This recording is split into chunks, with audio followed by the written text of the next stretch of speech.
हाँ। तो मेरे भाई, आज मैं जो इस वीडियो लाया हूँ इसमें मैं केमिस्ट्री पढ़ाऊँगा। सिंपल सी बात है, मैं आपको केमिस्ट्री पढ़ाने वाला हूँ। और केमिस्ट्री के कुछ इम्पोर्टेंट कॉन्सेप्ट जो मेरे थॉट्स से इम्पोर्टेंट हैं।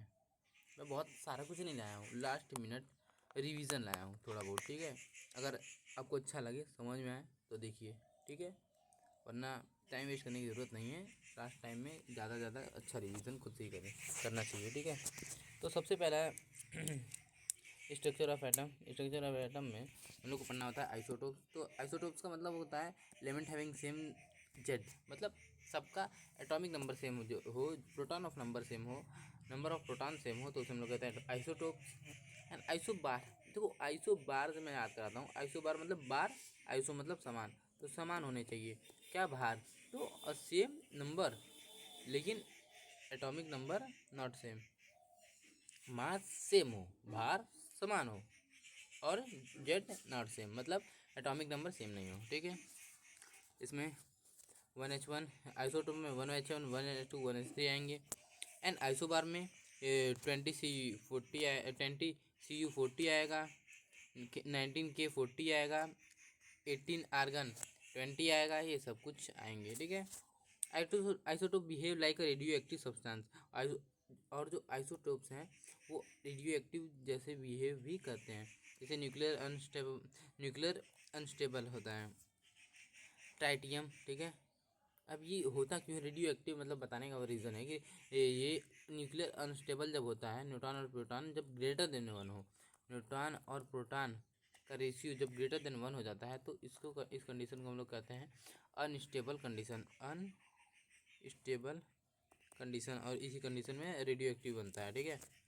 हाँ, ट्रिटियम जो है हाइड्रोजन का, वो हमारा रेडियो एक्टिव है।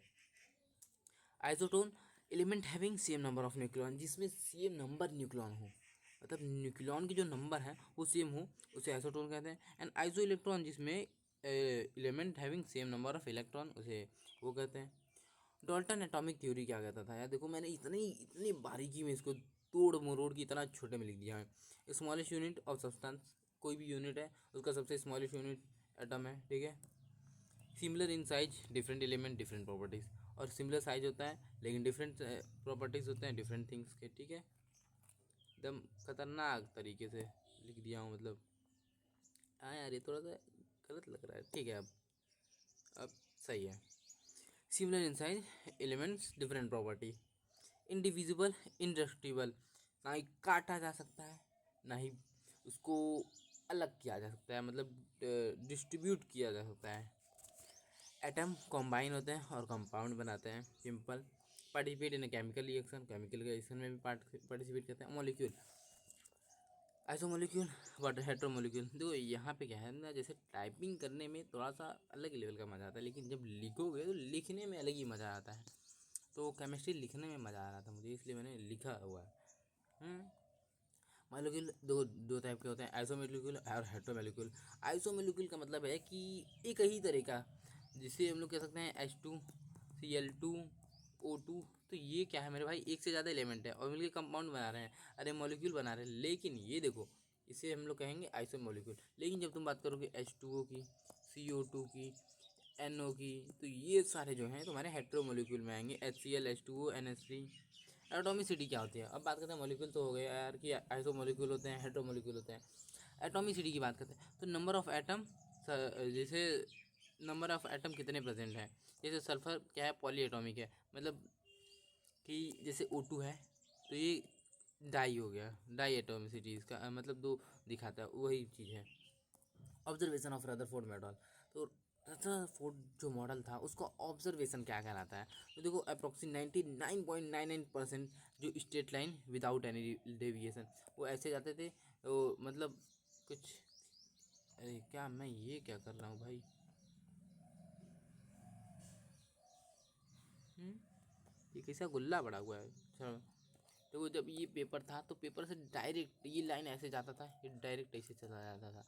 लेकिन एक लाइन था जो इस पेपर से ऐसे टकराता था, कुछ लाइन, और कुछ लाइन एक दुक्का लाइन जो होते थे 90% इधर आता था, यही था रदरफोर्ड का model. Some of alpha particle passes deviated by some angle, कुछ एंगल से डिविएट होते रहे, और 99.9% स्ट्रेट लाइन से चले जाते थे। ये 1 आउट ऑफ 2000, 2000 में से एक मेरे भाई participate reflect back at 180 degree positive large sphere nuclear. और यहाँ से देखो रदरफोर्ड का जो था मॉडल वो न्यूक्लियर को डिफाइन किया है। लोग कहते हैं प्रोटॉन को, तो प्रोटॉन को नहीं किया है, न्यूक्लियर को डिफाइन किया। ठीक है, number of proton number of electron के बराबर होते हैं, एटम इज होली न्यूट्रल, और तभी एटम न्यूट्रल होता है। ठीक है, क्योंकि पता चल गया था, क्योंकि यार अगर इतने इलेक्ट्रॉन हैं तो उतने ही प्रोटॉन भी। अरे यार ये क्या कर रहा हूँ मैं भूल जा रहा हूँ कि ये वो नहीं है जो तुम समझ रहे हो। इलेक्ट्रॉन जितने होने चाहिए उतने प्रोटॉन भी होने चाहिए, और हम लोग को पता है कि एटम तो न्यूट्रल होता है, तो इलेक्ट्रॉन जितने भागे उतने ही न्यूट्रॉन प्रोटॉन भी होने चाहिए। तो ठीक उसी तरीके से पता किया गया। The size of nucleus is very less. Nucleus का साइज जो होता है 10⁻⁻⁻मीटर होता है, और जो एटम का होता है वो 10⁻⁻10 मीटर होता है। ठीक है, positive ion deflect to nucleus, और अगर पॉजिटिव आयन की है तो न्यूक्लियस से डिफ्लेक्ट हो जा रहा है। इसका सिंपल सा मतलब है कि जो न्यूक्लियस है वो पॉजिटिव चार्ज ही है। समझे कि नहीं समझे? अब ड्रॉबैक क्या था? निगेटिव चार्ज रिलीज एनर्जी, अगर एनर्जी रिलीज करता है तो close to nucleus and fall. अगर जैसे ये जा रहा है, घूम रहा है तो कभी ना कभी कंडीशन होगा कि वो वापस उसका एनर्जी धीरे धीरे कम होता नीचे गिर जाएगा। तो उसके बारे में डिफाइन नहीं किया कि किस तरीके से गिरेगा, तो इसके ड्रॉबैक है। Negative charge release energy, arrangement of electron in atom. अब भैया तुमने बता तो दिया कि यार इसमें इलेक्ट्रॉन है, प्रोटॉन है, लेकिन इसका अरेंजमेंट नहीं बताया कि कौन से में कौन सा इलेक्ट्रॉन रहेगा, तो यहाँ पे भी दिक्कत था। ही also not explain hydrogen spectrum, hydrogen के स्पेक्ट्रम को ये नहीं बता पाए थे, सिंपल सी बात है। बोर्स मॉडल, ही image different energy shells from electron revolves. तो बोर्स मॉडल ने क्या किया कि KLMN ये 4 कक्षक का सर्च फाउंडिंग रखा, मतलब सर्च किया और बताया कि देखो सबसे पहला यहाँ पे सबसे कम एनर्जी वाला यहाँ पे रहेगा, उससे थोड़ा अधिक यहाँ N3 N4। ठीक है, इस तरीके से न्यूक्लियस और प्रोटॉन इसके सारे अगल बगल वो होंगे। और ये है इलेक्ट्रॉन रूल कि किस सेल में कितने इलेक्ट्रॉन होंगे। इसे हम लोग सिंपली 2n² के रूप में लिख देते हैं। n बराबर 1, इलेक्ट्रॉन 2, n बराबर 2, नंबर ऑफ इलेक्ट्रॉन 8। और इसी में आता है h/2π जो कि होता है मोमेंटम। ठीक है, क्वांटाइजेशन। अब क्वांटाइजेशन क्या होता है? Conserved and constant. यार क्वांटाइजेशन बताने की नीड तो नहीं है, समझ ही जाते हो यार कि कंजर्व एंड कांस्टेंट होना है, मतलब कि जितना है वो एक नंबर में होगा। जितना भी इलेक्ट्रॉन है, जब फिक्स्ड एंगुलर मोमेंटम NH बराबर 2π, electron will be present only this fixed momentum shell. मतलब जिस सेल का मोमेंटम होगा NH/2π उसी में ही ये घूमेगा।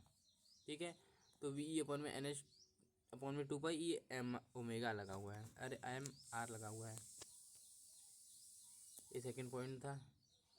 ये थर्ड पॉइंट है, वाई इलेक्ट्रॉन नॉट फॉल। तो इलेक्ट्रॉन हम लोग से ये रीज़न पूछा जा सकता है एग्जाम में की कसम से कि इलेक्ट्रॉन फॉल क्यों नहीं हुआ, क्या रीज़न था उसका। तो रीज़न मेरे भाई 2 फोर्सेस लगते थे, एक था सेंट्रीपिटल और एक था इलेक्ट्रोस्टैटिक। घूमता था इलेक्ट्रॉन, निगेटिव चार्ज था उसकी वजह से इलेक्ट्रोस्टैटिक, और सेंट्रीपिटल घूम रहा है तो उसके वजह से सेंट्रीपिटल फोर्स लगता था, और ये इक्विलिब्रियम कंडीशन पैदा कर देता था, जिसे भैया इलेक्ट्रॉन हमारा नहीं गिरता था। ठीक है, and fourth is lowest energy shell near to nucleus. और जो न्यूक्लियस के पास होता है वो लोवेस्ट होता है, और उससे ऊपर जाओगे तो दूर दूर तुम्हें हाईएस्ट मिलता रहेगा। ठीक है, यही बात है। Every shell energy is conserved if electron energy gain move to high shell. अगर उसे एनर्जी मिलती है तो वो हाई सेल में जाएगा न्यूक्लियस से दूर, और अगर एनर्जी लूज करता है तो move to lower shell. Quantization of energy, और इस डिपेंड करता है क्वांटाइजेशन ऑफ एनर्जी पे। अब क्वांटाइजेशन ऑफ एनर्जी बहुत बार तुम देखो तो यार इसका मतलब क्या है? देखो इसका मतलब होता है कि एक नेचुरल नंबर में तुम इसको डाल सकते हो। हाँ तो भैया इसके भी तो कुछ ड्रॉबैक रहे होंगे बोर मॉडल के। तो हाँ भैया बोर मॉडल के ड्रॉबैक हैं क्या? Unable to explain hydrogen spectrum. ये भैया भी हाइड्रोजन स्पेक्ट्रम को नहीं समझा पाए। इन्होंने बताया कि भैया इलेक्ट्रॉन जो घूमेगा वो NH/2 जिसके पूर्ण गुणज होगा उसके में घूमेगा, लेकिन इन्होंने ये भी नहीं बता पाया। और unable to explain Stark effect and Zeeman effect. Zeeman effect के बारे में भी इन्होंने कुछ डिफिनेशन नहीं दी। Valency and electronic configuration. हाँ तो ये नेक्स्ट चैप्टर है। Bohr's model electronic configuration arrangement must from electron energy shell. और इलेक्ट्रॉन एनर्जी सेल से इसको अरेंज करते हैं least energy shell to high energy shell. अगर हम लोग इलेक्ट्रॉन को अरेंज कर रहे हैं, जैसे ये सेल है, तो इस सेल में किस तरीके से करेंगे उसकी बात करते हैं बोस मॉडल। ठीक है। Number of electron 2n²। ये तो हमको लग रहा है कि बढ़ा हुआ एक है। Valency present in last shell. ठीक है। जो वैलेंसी में से पूछा जाता है, तो वैलेंसी क्या होता है कि यार सिंपली सा जो लास्ट सेल में जितना इलेक्ट्रॉन प्रेजेंट हो, ये हमारा ए है, तो ये लास्ट सेल है समझ लो। तो इस लास्ट सेल में जितना इलेक्ट्रॉन प्रेजेंट होता है उसी को हम लोग कहते हैं सिंपली सा valency of electron. Follow droplet rule, और ये ड्रॉपलेट रूल फॉलो करता है। Valency number of electron loss और गेन टू स्टेबल कंडीशन। देखो वैलेंसी का 2-3 डिफिनेशन है, सब उसी में आते हैं। नंबर ऑफ लॉस्ट और गेन टू स्टेबल कंडीशन, ये भी कह सकते हैं। मेटल इलेक्ट्रॉन डोनेट कैटायन और नॉन मेटल इलेक्ट्रॉन गेन। अगर डिनोट करता है, डोनेट करता है, सॉरी यार डिनोट कह रहे हैं भाई, डिनोट का मतलब क्या होता है? देखिए अलग ही लेवल में दिशा तुम ले जा रहे हो। डोनेट, तो अगर इलेक्ट्रॉन डोनेट करता है मतलब दे देता है, तो भैया कैटायन कहलाता है। और अगर ले लेता है तो एनायन कहलाता है, ओनियन कहलाता है। भाई सिंपली से समझो यार, ओनियन कहला जाता है। अब बताएं अब बाउस प्रिंसिपल। अब बाउस प्रिंसिपल ये लिखा हुआ है, वो थोड़ा सा देख नहीं पा रहा तुम। हाँ ठीक है। के बराबर है सबसे वो first orbit, L2 second orbit, fourth orbit, यही है। तो क्वांटम नंबर मेरे भाई, तो क्वांटम नंबर 4 टाइप के होते हैं। NLMN। सबसे पहला N साइज, L तुम्हारा शेप, M ओरिएंटेशन और N मोमेंटम। ये भाई बड़ा ही खतरनाक पूछता है यार, size shape orientation moment, size shape orientation moment, NLMN। ठीक है, याद कर लेना अच्छे से। 1 2 3 1 2 माइनस ए तक और ए प्लस माइनस है। अब बाउस इलेक्ट्रॉन कॉन्फ़िगरेशन, तो लिस्ट एनर्जी सेल यहाँ जाता है। एनर्जी सेल N+L होता है। ठीक है। एनर्जी लेवल 1s में सबसे कम, 2s में सबसे ज़्यादा, 2p इस तरीके से बढ़ता जाता है, वो तो सबको पता है। -L to L number of electron present in pair. अब देखो इलेक्ट्रॉन अगर किसी डिब्बे में प्रेजेंट है तो वो पेयर में प्रेजेंट होते हैं कुछ इस तरीके से। डाटा का फॉर्म है भाई, डाटा मोबाइल में जैसे होता नहीं है डाटा, तो उस तरीके से प्रेजेंट होता है। जैसे इस तरीके यहाँ पे देख सकते हो। अगर ऐसा है तो -0 to 0 होगा, तो इसका मतलब है कि दो एक ही वैल्यू होगा, तो इस तरीके से एक डब्बा बनता है, तो एक डब्बे में ये हो जाता है। अगर -1 to 1 में जाए तो -1 के बीच में कितने नंबर आएंगे मेरे भाई? -1 से 1 के बीच में कितने नंबर आएंगे? 3 नंबर आएंगे। -1 1 -1 1 और 0। तो इस तरीके से 3 डब्बा बना, और 3 डब्बा बना तो मैंने बताया था कि एक डब्बा में तुम्हारे 2 इलेक्ट्रॉन होंगे। एक डब्बा में 2 इलेक्ट्रॉन होंगे, कैसे? उल्टा पलटा इस तरीके से। डी, इसमें -2 से 2 जाएंगे, तो -2 से 2 में अगर तुम गिनोगे तो 5 वैल्यू होंगे, तो 5 वैल्यू 5 डब्बा। और हर एक डब्बे में तुमको पता है किस तरीके से रखना है। नेक्स्ट इज -3 से 3, ये हमारा S shell, P shell, D और F में 7 वैल्यू हो जाते हैं -3 से 3 तक के बीच में। ठीक है। अब देखो ये है एक्सेप्शन ऑफ क्रोमियम। क्रोमियम को ये half length of electron distribution इस तरीके से करता है। कभी कभी कुछ होते हैं जो एक्सेप्शन होता है। वो एक्सेप्शन में करना क्या होता है ना, ये देखिए 4s2 3d4 होना चाहिए, लेकिन ये करता क्या है कि ये एक इलेक्ट्रॉन जो है यहाँ से उठ के यहाँ आ जाता है, यहाँ का एक इलेक्ट्रॉन उठ के यहाँ आ जाता है, और इसका एक परफेक्ट जो होता है वो देखो आर्गन हमारा 18 नंबर पर होता है, तो हम लोग सिंपली से बहुत बड़ा लिखने के जगह हम लोग इस तरीके से यूज़ करते हैं आर्गन 4s1 3d2। ठीक है, 3d जितना भी हो, तो इसका एक इलेक्ट्रॉन इधर ले गया, तो इस तरीके से हम लोग लिखते हैं इसको।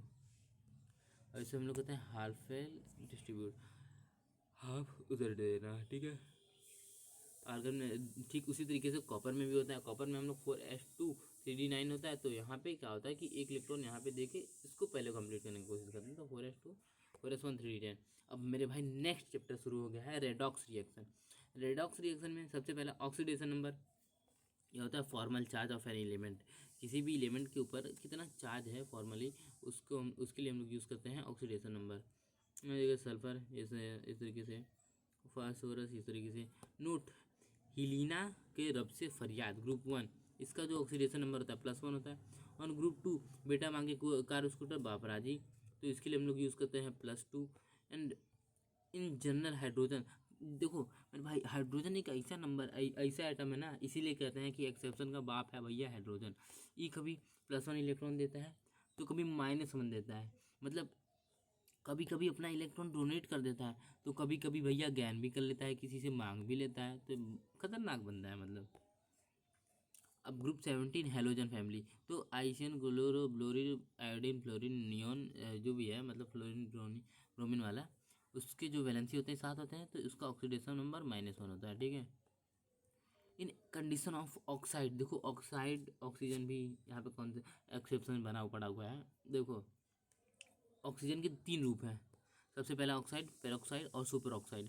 ऑक्साइड में ऑक्सीडेशन नंबर 2 होता है CO2, और पेरोक्साइड में ऑक्सीडेशन नंबर -1 होता है भाई, -1। यहाँ पे -2 था, -1 दे दिया। और सुपर ऑक्साइड में -1/2, जैसे CO2 यहाँ पे H2O2 यहाँ पे दिख रहा है कि हाँ ये एक इलेक्ट्रॉन, और KO2 भाई KO2 तो माइनस दिख ही रहा है।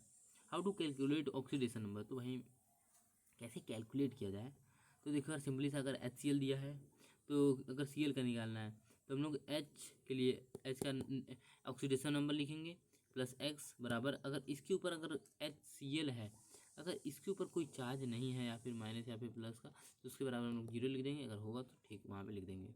ठीक है, इस तरीके से हो जाता है।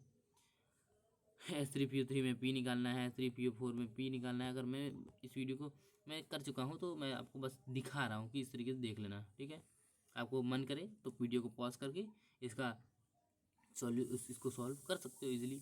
अब देखो कुछ एक्सेप्शंस हैं, जैसे कि ये सल्फर, ऑक्सीडेशन नंबर निकालने में सल्फर का सबसे बड़ा कैसा गंदा रहा है कि इंसान को एकदम परेशान करके रख देता है भाई, क्योंकि मिनिमम और मैक्सिमम देखो इसका ये क्राइटेरिया चलता है।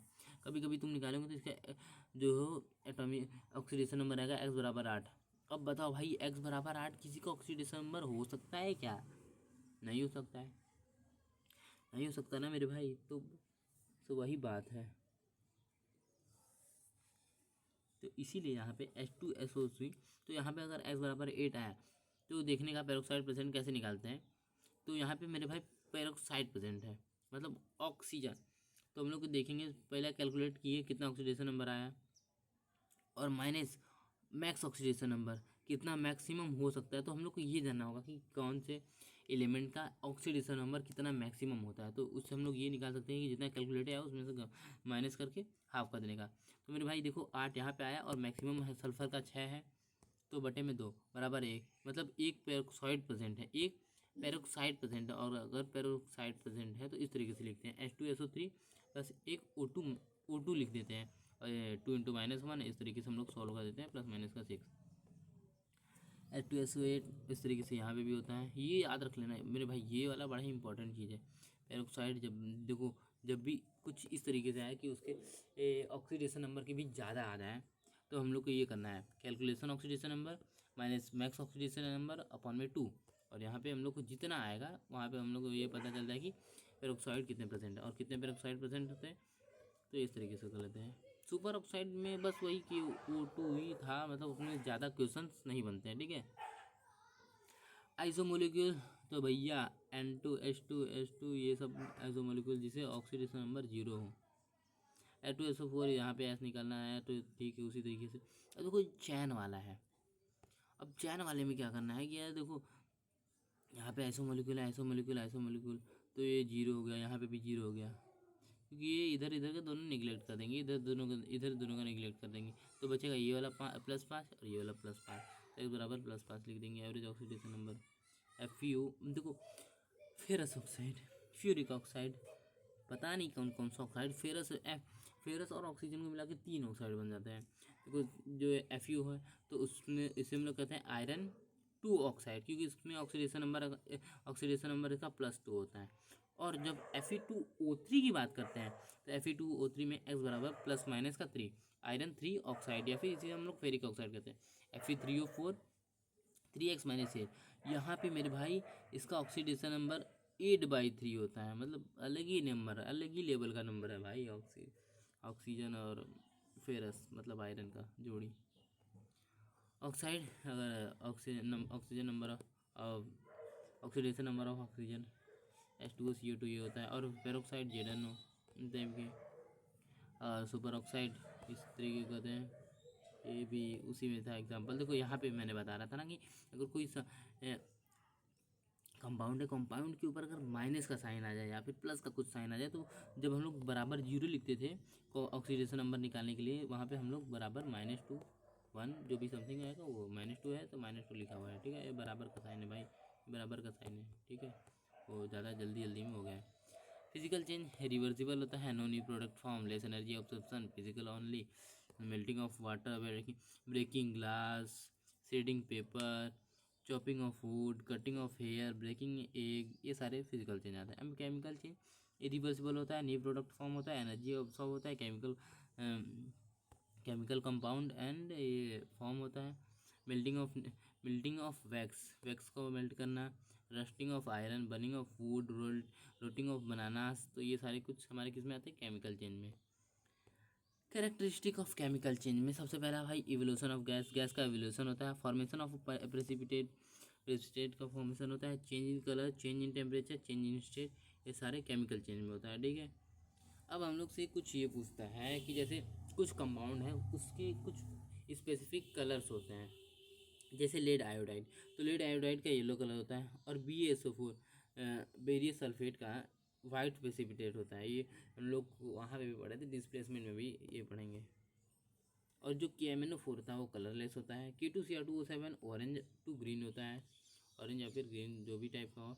और मैग्नीशियस ऑक्साइड वाइट कलर होता है, NO2 ब्राउन फ्यूम्स होता है, CuSO4 blue in colour, CuSO4 blue in colour. अभी देखो मेरे भाई ये ब्लू कलर में है, लेकिन बाद में ये जब वाटर मोलिक्यूल इससे सेपरेट हो जाता है तो ये वाइट हो जाता है। अभी AgCl2 water white in colour, Cu copper sulphate black in colour, Fe2O3 reddish brown in colour, ये वही जंग है।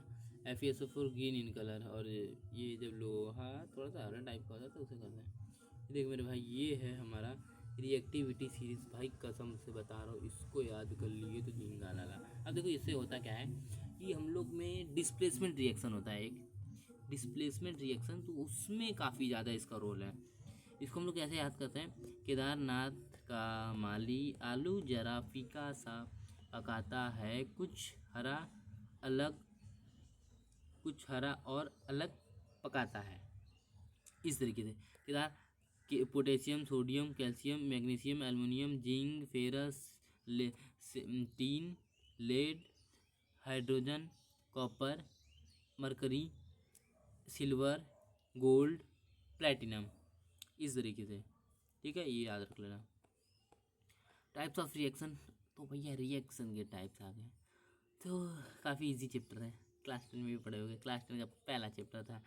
कॉम्बिनेशन रिएक्शन, जब दो चीज़ ऐड हो जाए। डिकम्पोजिशन रिएक्शन, जब दो चीज़ टूट जाए, एक से दो प्रोडक्ट निकल जाए, by heat, thermal, bye sunlight, या फिर बाय इलेक्ट्रिसिटी, इस तरीके से। अगर थर्मल से हो जाए तो FeSO4 Fe2O3, ये हमारे इस टाइप का। फोटोसिंथेसिस AgCl और AgBr को जब हम लोग 2Ag और Cl2 और 2Ag और Br2 को तोड़ते हैं, तो ये वाला जो रिएक्शन होता है ब्लैक एंड वाइट, पहले के ज़माने में फोटोग्राफी होता था। तो AgCl और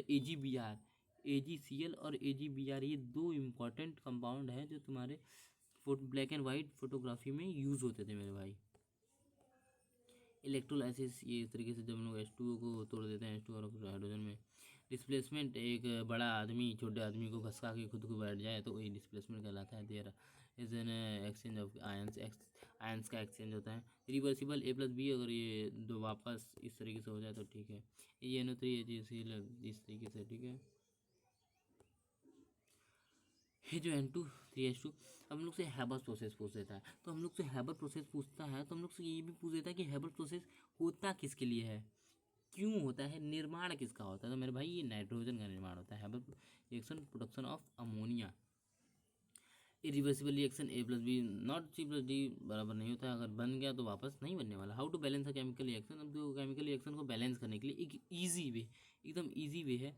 अगर तुम बैलेंस कर ले, तुम्हें बैलेंस नॉर्मली करने आता है तो ठीक ठीक, नहीं तो मोस्टली कंडीशन में हम लोग ना कुछ ऐसे रिएक्शंस आ जाते हैं जिसको हम लोग बैलेंस नहीं कर पाते हैं, क्योंकि हम लोग को उसका एटोमिसिटी नहीं पता होता है। तो उस कंडीशन में करना क्या है तुम्हें, देखो ए कंपाउंड, ये कंपाउंड, ये कंपाउंड, ये कंपाउंड, आगे ए लगाने का, बी लगाने का, सी लगाने का, डी लगाने का। अब किसी भी एक कंपाउंड को पकड़ने का, जैसे नाइट्रोजन को पकड़ा है, नाइट्रोजन के यहाँ ए है, एक ए और इधर जितना भी नाइट्रोजन है उसके आगे सी, तो ये बराबर सी। अब बी, अब हाइड्रोजन लेंगे तो हाइड्रोजन 3A, हाँ, और यहाँ पे क्या है 2D, तो 2D लगाने का, इस तरीके से बराबर कर लेने का। और किसी भी एक को ए बराबर 1 लेने का, किसी भी एक को ए बराबर मतलब ए को लेने का एक, या फिर बी को लेने का एक, जो सबसे ज़्यादा यूज़ हो। तो यहाँ पे देख रहे हो कि ए और ये डी मतलब दोनों प्रॉपर ही यूज़ हुए हैं, तो कोई दिक्कत नहीं है, हम लोग किसी के भी एक को ले सकते हैं। और इस तरीके से लेते हैं और हम लोग को मिल जाता है सबका नंबर, और भर देते हैं और इस तरीके से एलसीएम लेके काट कूट देते हैं तो हो जाता है, ठीक है। अब आते हैं एंडोथर्मिक रिएक्शन। तो एंडोथर्मिक रिएक्शन में होता क्या है भाई कि एक हीट को एब्जॉर्ब करता है, हीट को एब्जॉर्ब करता है। जैसे N2O2 हीट ऑक्सीडेशन नंबर, ये हमारे एंडोथर्मिक में आता है। All the decomposition reaction energy, सारे के सारे decomposition reaction CaCO3 heat, COO + CO2, ये हमारा हो जाता है भाई, हीट काफ़ी ज़्यादा ऑब्जॉर्व होता है। क्विक लाइम, इसे कहते हैं quick lime. KCl KMNO2 KCl production of oxygen in laboratory. अच्छा हाँ, तो मेरे भाई ये देखो, ये वाला चीज़ काफ़ी ज़्यादा इम्पोर्टेंस रखता है तुम्हारे लाइफ में कि यार ये रिएक्शन कुछ है ही ऐसा। एक मिनट, इतना ज़्यादा गंदा नहीं करना था यार। अरे भाई कहाँ पहुँच गया यार, एक बैग करने की वजह से भाई देख रहे हो मैं कहाँ पहुँच गया यार, कसम से बड़ा ही नीचे पहुँच गया यार, बड़ा ही ऊपर उधर पहुँच गया।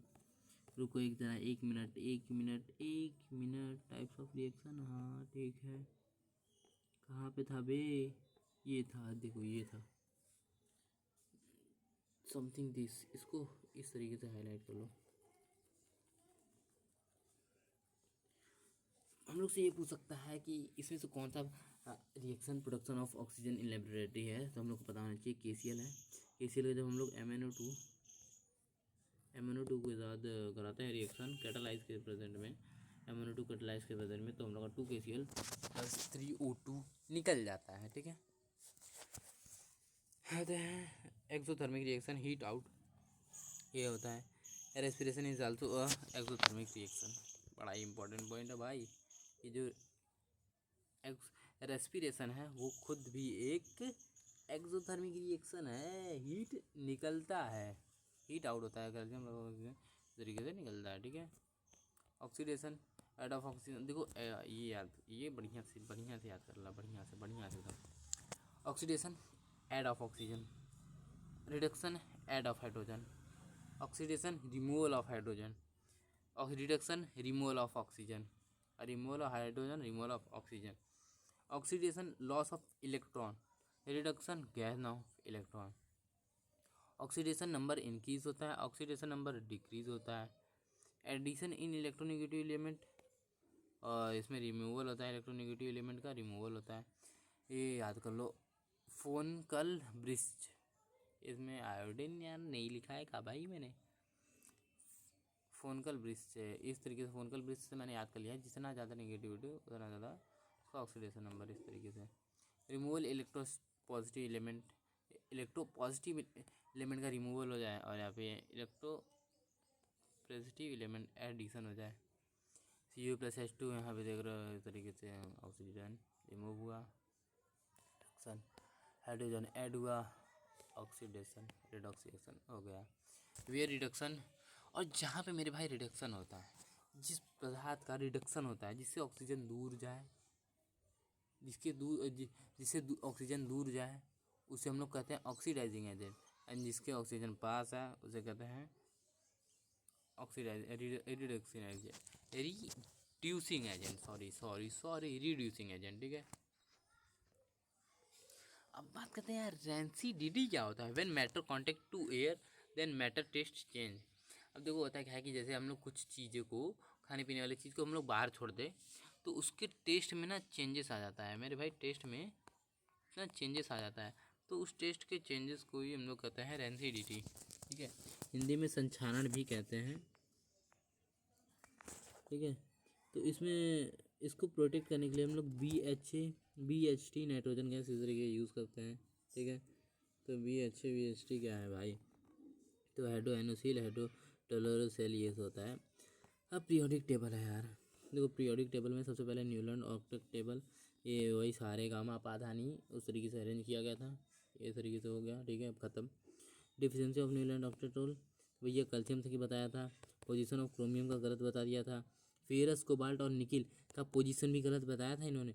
ये भाई देखो क्वेश्चन कहाँ से बनते हैं यार केमिस्ट्री में, यही सबसे क्वेश्चन बनते हैं, इसीलिए मैं वीडियो बनाया हूँ। ठीक है, पोजीशन ऑफ कोबाल्ट या फिर nickel only up to 56 element, और सिर्फ 56 एलिमेंट तक ही बात की गई थी। नोबल गैस के बारे में भी नहीं बता पाया था, वही बात है, नोबल गैस के बारे में नहीं बता पाया था। मेंडलीव रूफ 7 पीरियड 8 ग्रुप, ये भैया थोड़ा बढ़िया आदमी थे, लेकिन इन्हीं को अगर हम लोग कहें तो यही फादर थे भैया। अगर ये अपना पीरियड टेबल नहीं लाए होते तो मोस्टली की कोई औकात नहीं होती कि अपना खुद का बनाते हैं। ठीक है, हाँ औकात नहीं होती। एन पीरियड 8 ग्रुप एका बोरान स्कैंडियम एका एल्यूमिनियम, यही इनका उपलब्धि था। नॉट डिस्कवर नोबल गैस, इन्होंने ड्रॉबैक में अगर लिखो तो भैया डिस्कवर नहीं किया था नोबल गैस के बारे में। और discovery element of cobalt and nickel disarrangement, और इन्होंने भी कोबाल और निकिल को, दोनों लोग मतलब कोबाल्ट और निकिल को प्रॉपर वे में अरेंज नहीं कर पाए। खतरनाक एलिमेंट होंगे और क्या। मेटल एंड नॉन मेटल की बात करते हैं। देखो सबसे पहले 118 एलिमेंट होते हैं, जिसमें 91 मेटल होते हैं, 22 नॉन मेटल होते हैं, 7 मेटोलाइट्स होते हैं। इस चीज़ को याद कर ले भाई, इस चीज़ को याद करने को कहाँ बोल रहा हूँ मैं भाई, तो ये काफ़ी ज़्यादा पूछे जा सकता है। एक मिनट यार, मज़ा नहीं आ रहा है इससे, देखो नहीं ये भी बेकार है। ठीक है, समझे क्या। ए भाई रेड ही सही है भाई, अपना रेड ही सही है। वो lithium sodium potassium soft metals होते हैं। एंड ये बात करते हैं तो ये exceptional magnesium not react with oxygen eight normal but at high temperature and density, ये प्रेशर रिएक्ट कर लेता है। तो अगर हम लोग बात करें तो ये भैया एक्सेप्शंस है, सॉफ्ट मेटल्स होते हैं कि ऑक्सीजन के साथ ऐसे नॉर्मली रिएक्ट नहीं करता, लेकिन अगर तुम उससे हाई टेम्परेचर दो, प्रेशर दो तो रिएक्ट कर लेता है। ठीक है, ज़्यादा गंदा लग रहा है क्या यार, सही है यही। एम्फोटेरिक ऑक्साइड, तो एम्फोटेरिक ऑक्साइड क्या होता है, विच react with basic and acid both, जो ऐसा कोई एलिमेंट जो ना एसिड और बेस दोनों से रिएक्शन किया करें उसे हम लोग कहते हैं amphoteric oxide. ZnO2 2NOH Z, इस तरीके से। मेटल हाइड्रोजन ऑक्साइड, मेटल के साथ जब हम लोग H2O का रिएक्शन कराते हैं तो मेटल हाइड्रोक्साइड बनता है, मेटल हाइड्राइड बनता है। और मेटल का जब हम लोग स्टीम के साथ करते हैं तो मेटल ऑक्साइड बनता है, मेटल ऑक्साइड। ठीक है, SP स्पेसिफिक हीट, ये क्या होता है, ऑक्सीजन 0 डिग्री सेल्सियस से 100 डिग्री सेल्सियस में टेम्परेचर चेंज, स्टीम मोर टेम्परेचर मोर बर्निंग, स्टीम का जो टेम्परेचर होता है वो ज़्यादा होता है और वो ज़्यादा जलाता है। और लेटेंट हीट क्या होता है, heat state change, latent heat of fusion होता है, लेटेंट हीट ऑफ वेपोराइजेशन होता है, टेम्परेचर होता है। For fusing burning we use hot weather, cold hot steam सबसे ज़्यादा temperature. Magnesium not react with cold water, ये बताया था मैंने। और aluminium zinc ferrous don't react with other hot water और कोल्ड वाटर, ये दोनों के साथ रिएक्ट नहीं करते। लेकिन मेरे भाई खतरनाक आदमी भाई एल्युमिनियम जिंक फेरस, यार ये कोल्ड वाटर और हॉट वाटर दोनों के बीच दोनों के साथ रिएक्ट नहीं करते, लेकिन ये देखो स्टीम के साथ रिएक्ट कर लेते हैं, रिएक्शन कर लेते हैं यार। अरे ले देखो ये सारे इम्पोर्टेंट हैं और एक्सेप्शंस वाले केसेस हैं, जैसे lead silver gold don't react with water, और ये वाटर के साथ रिएक्ट नहीं करते हैं, ठीक है, और इसीलिए इन्हें आभूषण में यूज़ किया जाता है और इसीलिए सारा महंगा ये है, और कुछ नहीं है भाई। सोना मुझे चाहिए बढ़ती, बात खत्म। Reaction of metals with dilute acids, इसके लिए हम लोग यूज़ करते हैं डिस्प्लेसमेंट रिएक्शन, ठीक है। डोमिट reaction with dilute acid silver gold, भाई मैं इतना जल्दी जल्दी में लिख दिया यार कि मैं भी कंफ्यूज हो रहा हूँ, मैंने लिखा है क्या। Exceptions metal plus hydrogen anode के साथ अगर मेटल करें तो मेटल H2 मेटल सॉल्ट्स और H2 बनना चाहिए, लेकिन क्या होता है other hydrogen to water strong oxidation agent hydrogen gas formed and nitric acid oxidize hydrogen to water और NO2 N2O समथिंग कुछ भी बन सकता है। Exemption of exceptions MgH2HNO3 MgNO3 plus H2 बनता है, इस तरीके से ये बनता है। एक्वारेजिया मेरे भाई 1HCl और ये HNO3 3:1 में पार्टिसिपेट करते हैं, HCl और HNO3। एक्वारेजिया का फार्मूला पूछता है भाई, पूछा हुआ है एक बार का, कोई चांसेस नहीं है कि दोबारा भी पूछ सकता है। हाँ तो बॉन्ड क्या होता है, एनिक बॉन्ड कोवेलेंट बॉन्ड होता है, तो between metals and non metal होता है ये ग्रेड कंडीशनिंग इलेक्ट्रॉन अच्छा वर्ड होता है आयोनिक और कंडक्टिविटी ऑफ इलेक्ट्रॉन होता है। कोवेलेंट नॉन मेटल होता है और नॉन मेटल के साथ ही बनाता है, नॉट मेटल और नॉन मेटल के साथ। तो 46% of earth crust made of oxygen का ही बना हुआ है। अब बात करते हैं नॉन मेटल, तो नॉन मेटल की कुछ खासियत है, जैसे सॉलिड होती हैं, लिक्विड गैस सब में पाए जाते हैं, नेदर मेलिएबल नॉर डक्टाइल और कॉम्पेटेबल इन ग्रेफाइट एक्सेप्शंस में आते हैं, ठीक है। ब्रिटाइल इन नेचर, एक बैड कंडक्टिविटी होता है, नॉट लस्टर्स सॉफ्ट होता है, low melting point high boiling point, low density, no sonorous, no reaction of non metal with dilute acid.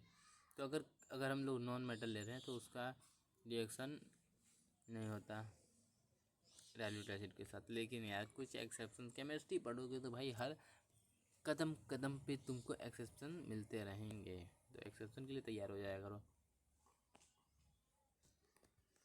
Carbon plus 4HNO3 4HNO3 मतलब 4 हाइड्रोजन 4 इसका part लोगे और reaction कराओगे तो हो जाता है। एंड सल्फ़र का अगर तुम 6 पार्ट है इसका करोगे तो क्या कहते हैं यार इसको, मैं नाम ही भी भूल जा रहा हूँ, हटाओ छोड़ो, क्या करना है।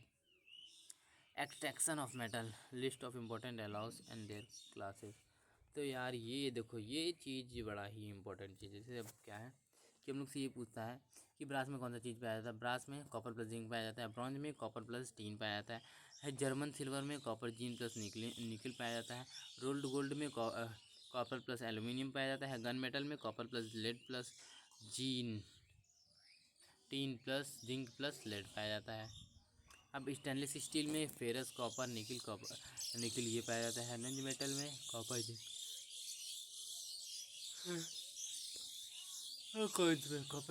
कॉइन्स बनाने के लिए किसका यूज़ किया जाता है, तो हम लोग कह सकते हैं। अब आते हैं रोज़ मेटल, तो रोज़ मेटल में तुम्हारा BI PB और 10 ये होते हैं। एंड सोल्जर वायर में अरे यार ये याद करो भाई, ये इम्पोर्टेंट थिंग है, सोल्जर वायर ये भाई पूछा हुआ था, इसको हम लोग सिंपली था उससे नाम से भी जानते हैं, क्या कहते हैं उसको, सोल्जरिंग हम लोग कहते हैं, सोल्डिंग करते थे हम लोग, तो उसके लिए यूज़ करते थे सोल्जर वायर। तो सोल्जर वायर में लीड और टीन मिला होता है, लेड और टीन मिला होता है सिंपली सा, ठीक है। गैंग्स एम्पियर होता है, एम्पियर का गैंग्स होता है। Chemical method for separation electrolysis of high reactive metals, thermite reaction connecting और रेलवे लाइन, तो थर्मेटिक रिएक्शन होता है और इसको ये याद कर लो भाई, कनेक्टिविटी ऑफ रेलवे लाइन इसका मैंने पूछा था। तो फेरस ऑक्साइड का एल्यूमिनियम के साथ एल्यूमिनियम का चत्ता बैठाते हैं बीच में, और उसके साथ उसका रिएक्शन कराते हैं, तो फेरस जो होता है वो अलग अलग हो जाता है और बीच में एल्युमिनियम ऑक्साइड बना देता है और हीट निकलता है, और इसे एक्सोथर्मिक रिएक्शन कहते हैं। क्या कहते हैं मेरे भाई? Exothermic reaction. चार्ट ऑफ और, ठीक है, ये याद रखना है, याद रख लेना भाई, याद इम्पॉर्टेंट चीज़ है। Resting red brown flaky substance होता है, हाइड्रेटेड आयरन होता है, ऑक्साइड होता है, ठीक इस तरीके से। कोरोजन ऑफ कॉपर, कॉपर किस तरीके से कॉपर कोरोजन होता है, तो बेसिक कॉपर पे कार्बोनेट ये उसी तरीके से होता है। Silver no react with oxygen, जो रिएक्ट नहीं करे ऑक्सीजन के साथ उसे कहते हैं टर्न ब्लैक। हाइड्रोजन जेड बराबर 1 एंड ब्लैक बराबर है एटोमिसिटी बराबर 2। डिस्कवर कैविटीज और नेमिंग लेवोसिए, यदि याद है हाइड्रोजन का ये होता है आइसोटोप्स 1 प्रोटॉन, ये ड्यूटेरियम ट्रिटियम, ये हैवी वाटर होता है, रेडियो एक्टिव 1s3 होता है।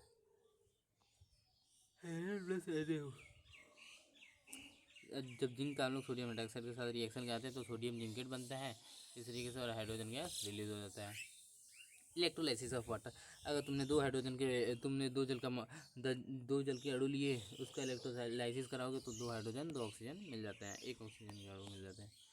बोस्ट मेथड क्या है? कॉक हाइड्रोजन ऑक्साइड के साथ रिएक्शन कराओगे तो कार्बन प्लस हाइड्रोजन अलग अलग हो जाते हैं, ठीक है। सिन गैस या वाटर गैस भी कहते हैं। Physical property, litmus paper not change colour, tasteless obvious होता है। Water soluble due to its non polar nature, diatomic gas होता है, फ्लेमेबल गैस होता है। केमिकल प्रॉपर्टीज़ क्या है? लिटमस पेपर, ये हाइड्रोजन के बारे में पढ़ रहे हैं सब कुछ। No change, metal plus hydrogen बनाता है तो मेटल हाइड्राइड बनता है और ये आयनिक बॉन्ड क्रिएट करता है। नॉन मेटल प्लस हाइड्रोजन तो कोवेलेंट हाइब्रिड समझो, ठीक है।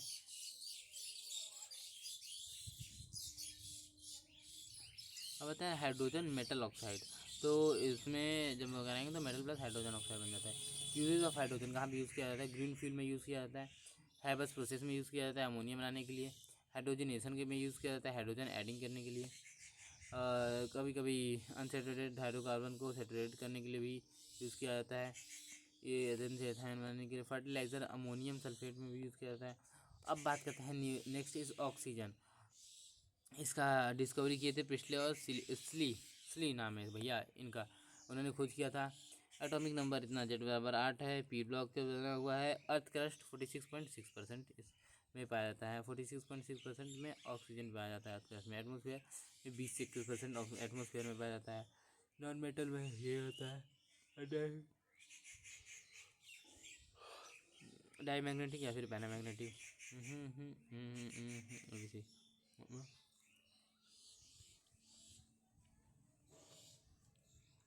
2p4 method of precipitation preparation by heating the oxide peroxide chloride nitride पर मैग्नेट, इन किसी भी एक को तुम पकड़ के उसको हीट दे दो, गर्म कर दो, ऑक्सीजन मिल जाएगा। जैसे ये ऑक्सीजन मिला और ऑक्सीजन मिल गया, bleaching powder CaCl2। Electrolysis of water से भी मिल जाता है, ठीक है। NO2H2O NOH प्लस, यहाँ पे ऑक्सीजन रिलीज हो रहा है, ठीक है। Photosynthesis rule H2 carbon plus glucose, ये तरीके से होता है। फिजिकल प्रॉपर्टीज़ क्या है? ऑर्डरलेस होता है, कलरलेस होता है, ऑर्डरलेस होता है, टेस्टलेस होता है। पेपर में लिटमस पेपर नो चेंज होता है, स्लाइटली वाटर होता है। In the form dissolve oxygen used by aquatic animal for respiration. Aquatic animal respiration में भी इसका यूज़ करते हैं जब ये जल में घुल जाता है, ये तो पता ही होगा, सिंपल नॉर्मल सी बात है। बात है ऑक्सीजन, तो ऑक्सीजन में लिक्विड जैसे पेल ब्लूइश और सॉलिडिफाइड होता है तो ब्लूइश वाइट हो जाता है। इसका कलर दो तरीका, एक लिक्विड के फॉर्म में हो सकता है लिक्विड, और एक सॉलिडिफाइड में हो सकता है। तो सॉलिडिफाइड में ब्लूइश वाइट होता है और ये पेल ब्लूइश होता है। Isotope of oxygen 8O18 used in PET scan. PET scan मैंने स्टमक स्कैन की जगह पेट स्कैन लिख दिया था। मतलब है कि ट्यूमर के ट्रीटमेंट में इसका यूज़ किया जाता है। कितना बदल है भाई, 53% चार्जिंग है। आइसोटोप ऑफ ऑक्सीजन ने बता दिया, oxygen don't burn itself but being useful in composition exothermic reaction. भाई ये खुद नहीं चलता किसी से, लेकिन दूसरे को जलाने में बड़ा काम आता है। मतलब दूसरे को जलाने के लिए ही यूज़ किया जाता है इसका। केमिकल प्रॉपर्टी क्या है भाई, मेटल ऑक्सीजन को बनाओगे तो मेटल ऑक्साइड बनता है, नॉन मेटल ऑक्सीजन को बनाओगे तो नॉन मेटल ऑक्साइड बनता है, एम्फोटेरिक ऑक्साइड बनता है, जो दोनों के साथ रिएक्शन करता है। यूज ऑफ ऑक्सीजन रेस्पिरेशन के लिए यूज़ किया जाता है, आर्क वेल्डिंग के लिए यूज़ किया जाता है, एसिटिलीन और एथिलीन बनाने के लिए भी यूज़ किया जाता है। लिक्विड ऑक्सीजन को एज अ फ्यूल भी यूज़ किया जाता है रॉकेट में। ऑक्सीजन को, हाँ, carbon persulphate and liquid oxide is being used in explosive in mining में भी यूज़ किया जाता है इसका। नाइट्रोजन जेड बराबर 7 1:2:2p3 ब्लॉक पी ब्लॉक से आता है। नाइट्रोजन की आ गए भाई, नाइट्रोजन हाइड्रोजन और ऑक्सीजन खत्म करते हुए नाइट्रोजन पे 1:2:2p3 पी ब्लॉक से आता है, गैसीय से आता है। प्लांट के लिए सर्वाइवल होता है, इंपॉर्टेंट होता है भाई नाइट्रोजन साइकिल। जो बैक्टीरियम रिजेबियम ये सब इसी का यूज़ करते हैं। एटमॉस्फेयर में 78% पाया जाता है, वो 44% पाया जाता है, 21% एटमॉस्फेयर में और 44% क्रस्ट में, और ये 78% एटमॉस्फेयर में पाया जाता है। Nitrites NO2 minus toxic acid nitrates. Method of prepare NH4Cl NaNO2 plus NaCl+2 NH3 ये होता है। प्रॉपर्टी डी नाइट्रोजन NH3 होता है, ठीक है। कलरलेस होता है, ऑडरलेस होता है, टेस्टलेस होता है। रूम टेम्परेचर पे इनर्ट गैस होता है। मेटल प्लस अगर नाइट्रोजन बनाओगे तो एनिक कंपाउंड बनता है। यूजेस क्या है, तो इन ऑर्डर टू रिमूव पेंसिडिटी को रिमूव करने के लिए इसका यूज़ किया जाता है। मैं भाई देखो यार कुछ थोड़े मोड़े ही बचे हुए हैं तो मैं सोच रहा हूँ पढ़ा जल्दी ख़त्म करो, ठीक है। आयनिक एंड स्टील इंडस्ट्री में भी इसका यूज़ किया जाता है। ब्लड बैंक में भी इसका यूज़ किया जाता है नाइट्रोजन का। मतलब कि खून को जमे ना उसके लिए भी। थर्मोमीटर इनर्ट गैस और लाइटनिंग नाइट्रोजन गैस इसमें भी यूज़ किया जाता है ताकि नाइट्रोजन गैस को रिमूव कर सके। रेफ्रिजरेटर में भी यूज़ किया जाता है अमोनिया और साइरोसफेरी और साइरोसपेंसियर। यहाँ पे भी oxides of nitrogen NO nitric oxide, N2O nitrous oxide, NO2 ये सब कुछ इंपॉर्टेंट कंपाउंड्स हैं। अब आते हैं डाइमर भी बनाते हैं NO2, और अगर NO2 को 2 बार हम लोग जोड़ दें तो उसे N2O4 कहते हैं, और इसी को हम लोग डाइमर भी कहते हैं। और इस रिएक्शन को डायमरिसेशन जो भी क्या है वही कहते हैं, हाँ ठीक है, मतलब वही है। N2O3 तो dinitrogen of trioxide. Hydrogen nitroxide में anhydrated nitrogen oxide. N2O5 di nitrogen pentaoxide, anhydride nitric oxide. Most acidic जो होता है, मोस्ट एसिडिक इन नेचर, वो है हमारा HNO3 nitric acid. HNO3 anhydrated from N2O5 anhydride nitric oxide. ये strong oxidising agent होता है, use in manufacturing of TNT tri nitrotoluene explosive. और कलर इसका येलोविश होता है। किसकी बात करते हैं भाई, नाइट्रिक एसिड की। नाइट्रिक एसिड इम्पॉर्टेंट है भाई नाइट्रोजन के कंपाउंड में। ऑस्टवाल्ड मेथड द्वारा बनाते हैं। NO2 प्लस H2O को जब लोग जोड़ देते हैं तो HNO3 प्लस N बन जाता है। स्मेल पंजेंट टाइप का होता है। Ammonia the next is Presley ने इसका खोज किया था। स्ट्रॉन्ग लुइस बेस होता है, बेसिक इन नेचर होता है। लैब मेथड या NH4Cl को जब हम लोग कैल्शियम हाइड्रोक्साइड के साथ रिएक्शन करते हैं तो कैल्शियम कार्बोनेट बनता है, एंड उसके बाद H2O प्लस NH3 बन जाता है। एंड नेक्स्ट अब बात है केमिकल बॉन्डिंग के लिए। तो केमिकल बॉन्डिंग होता क्या है, तो फोर्सेस बिटवीन 2 और मोर एटम्स। अगर 2 एटम ये है और इसके बीच का जो बॉन्डिंग है उसको डिफाइन करने के लिए हम लोग केमिकल बॉन्डिंग का यूज़ करते हैं।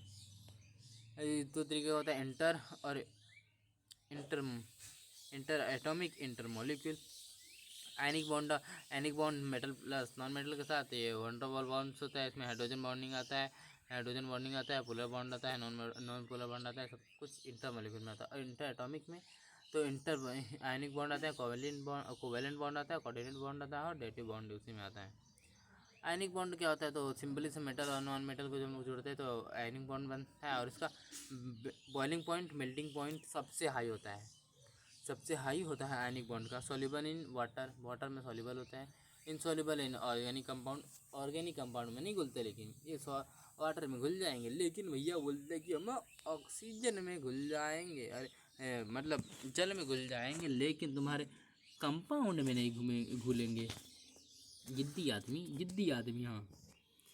कंडक्ट इलेक्ट्रिसिटी, इलेक्ट्रिसिटी कंडक्ट कराते हैं। They are transformed by transfer of electron, और इसको इलेक्ट्रॉन की ट्रांसफरिंग से बनाते हैं। एक इलेक्ट्रॉन जाता है, एक इलेक्ट्रॉन आता है, तो हमारा बनता है आयोनिक। और इसका ये याद कर लो, बॉइलिंग पॉइंट।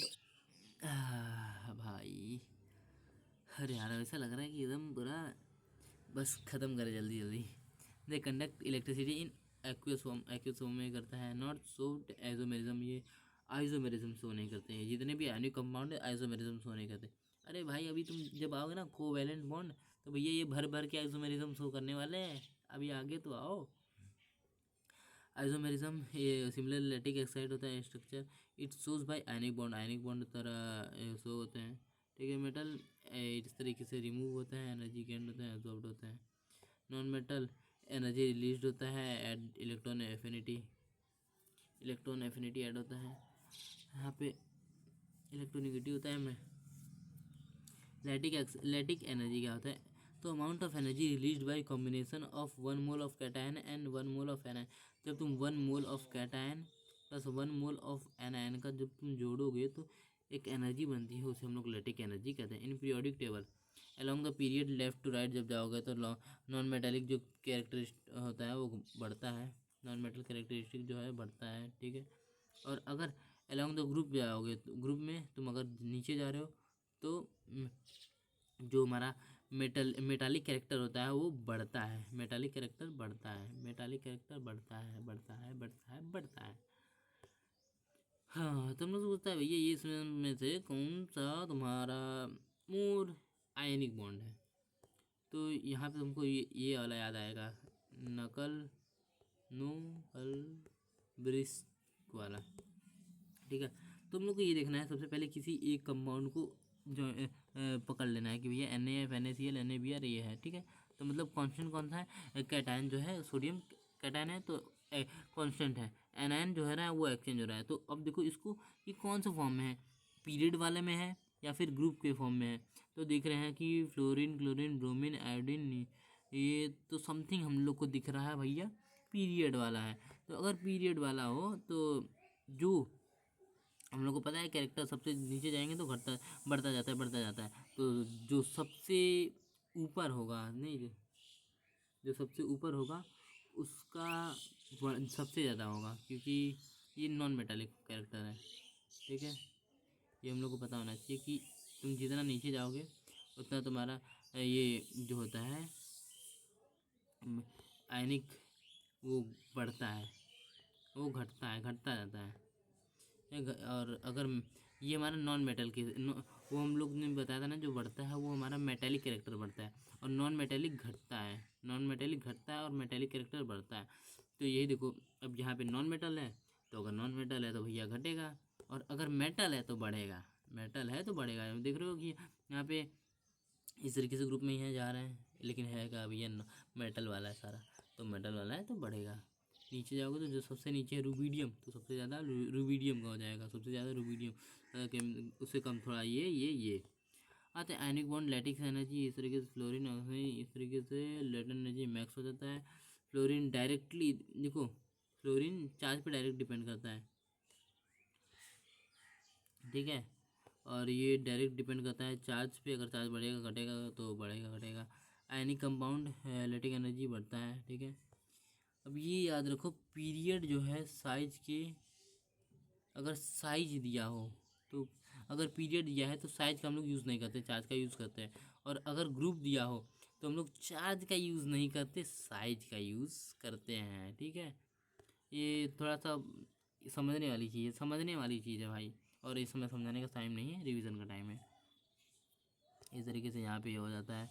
इतने सारे एग्जांपल कराए हुए हैं, वीडियो पॉज कर करके एग्जांपल सॉल्व कर लेना, ठीक है।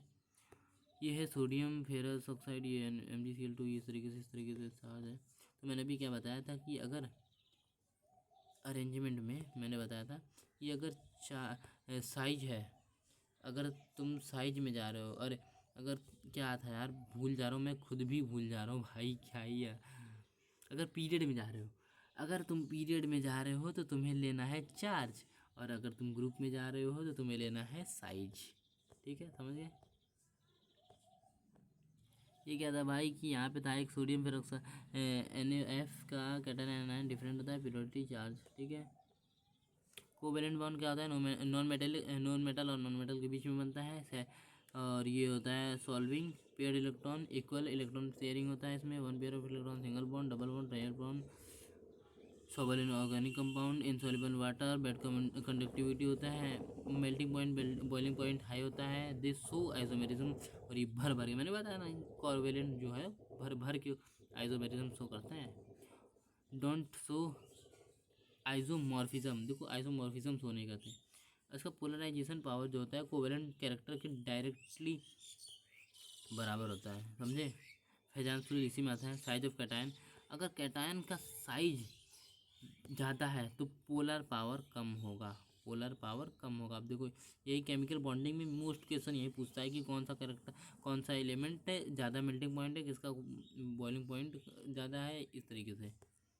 तो अगर चार्ज की बात करें तो cation charge directly proportional to polarization power होता है। Exceptional power for general factor, pseudo noble gas कौन आगे आया, ये देखो यहाँ पे जब हम लोग बात करते हैं तो ये हो जाता है कोवेलेंट कैरेक्टर मोर पावरफुल। ये अगर तुम्हें कहीं पे भी ये दिखे तो मान लेना सबसे ज़्यादा पावरफुल यही है। और जिंक का नोडा होगा, जिंक का नोडा होगा, मतलब इस तरीके से याद कर लो, जिंक, कैडमियम और ये मरकरी, ये जहाँ पे दिखे वहाँ पे भी यही करना। 4 एनायन पोलराइज होते हैं। साइज ऑफ एनायन देखो मैंने कैटायन के लिए बताया था, कैटायन के लिए बताया था कि पोलर पावर कम होता है, मतलब इन्वर्सली प्रोपोर्शनल होता है। कैटायन चार्ज पोलराइजेशन पावर के डायरेक्टली प्रोपोर्शनल होता है। अभी देखो यार ये पावर्स है, पावर डिफरेंट। और एनायन के लिए भी यही होता है, और ये इस तरीके से होता है, ठीक है। और चार्ज ऑफ एनायन ये भी उसी तरीके से होता है। तो डिफरेंट क्या है, बस वही चार्ज और साइज में ही। अलॉन्ग द ग्रुप जाएंगे, अगर ग्रुप के अलॉन्ग जाएंगे तो चार्ज लेंगे। बस ये अपने माइंड में क्लिक कर लेना कि अगर मैं ग्रुप के अलॉन्ग जा रहा हूँ मुझे चार्ज पे ध्यान देना है, ठीक है। मेटल और मैं नॉन मेटल फ़र्क नहीं पड़ना अगर ग्रुप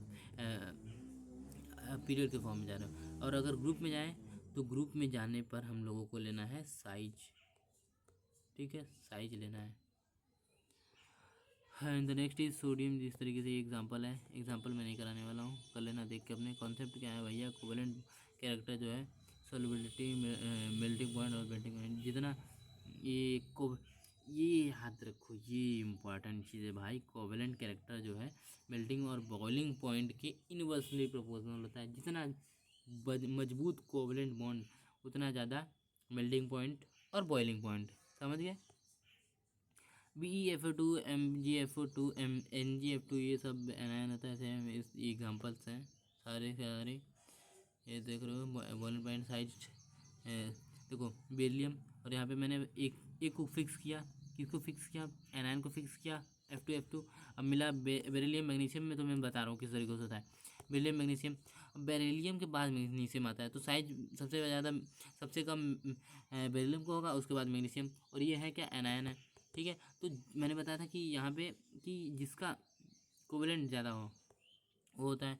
अब कोवेलेंट कैरेक्टर देखो साइज कम है तो साइज कम होता है तो कोवेलेंट कैरेक्टर ज़्यादा होता है, ये बताया था।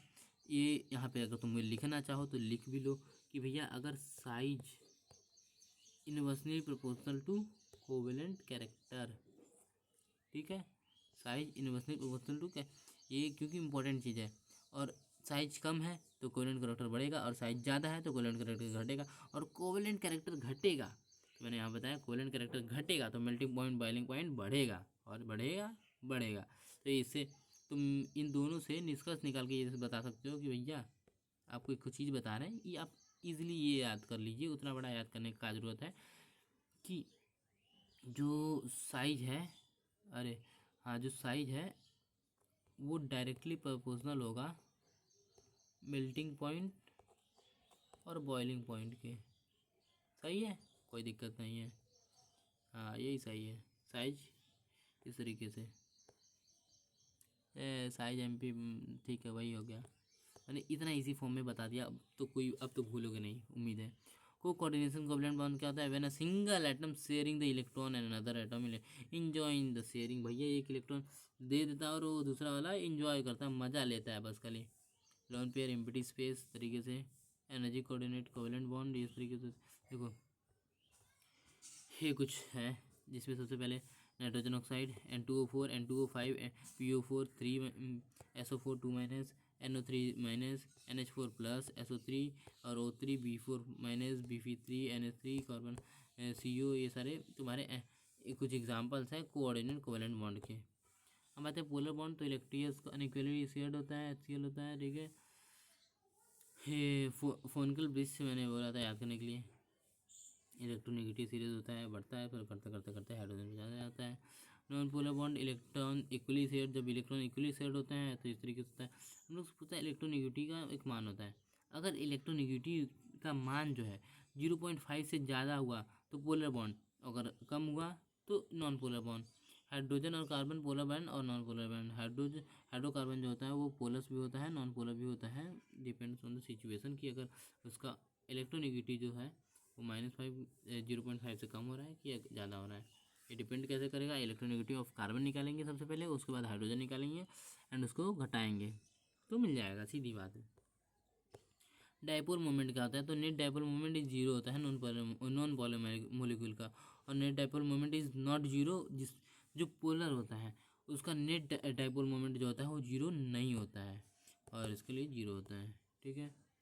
Since both are polar bond and polar molecule, but the negative of oxygen is more with respect to sulfur, so shared pair of electron will be move fastly in H2O as compared to this। Hand मेरे भाई, sigma bond के बारे में जानो और pi bond के बारे में। सिग्मा बॉन्ड सिंगल बॉन्ड में बीच में होता है और ये पाई बॉन्ड डबल और ट्रिपल बॉन्ड के बीच में होता है।